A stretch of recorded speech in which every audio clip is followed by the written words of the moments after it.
Wow. Maulan.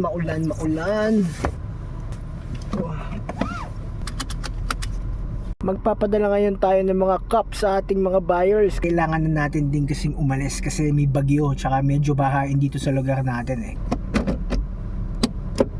So tara, biyahe tayo. Bumper to bumper. Yan.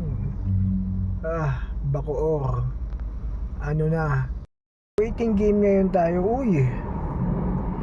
Ito yung bagong MRT. Tinatry nila yung mga trend nila ngayon.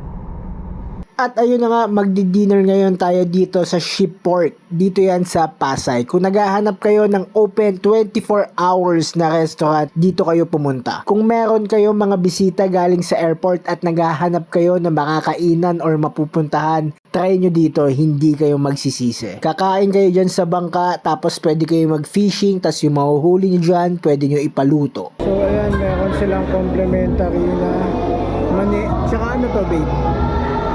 Anong tawag dito? Anong tawag dito? Parang kamote, no? Nag-order na tayo ng hipon. Ang anghang nito, grabe. Tapos ito namang beef na to, hindi ko alam yung tawag, pero nagustuhan namin. Tender and umami. Pag sinabi mong 1 cup rice, yan. 1 cup rice.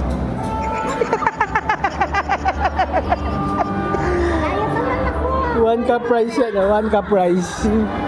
Eto ulit, spicy na naman, fish fillet. Steamed broccoli naman para pambalanse. Spicy squid, napakalambot. Ang sarap. Eto namang soup, hindi ko din alam ulit yung tawag dyan, pero meron yung pork tsaka bamboo shoot, yan, nagustuhan ni Mrs. Basta lahat ng in-order namin ay nakakahalaga lang ng 3,000 pesos. Good for 4 persons na yon. Meron yan set 1, meron yung set 2. Yung set 1 hindi maanghang, yung set 2 yung pinili namin, almost lahat ng pagkain maanghang. Perfect na perfect to, pang barkada, pang family, pang team building, or kahit simple date with your loved ones. Kaya tara,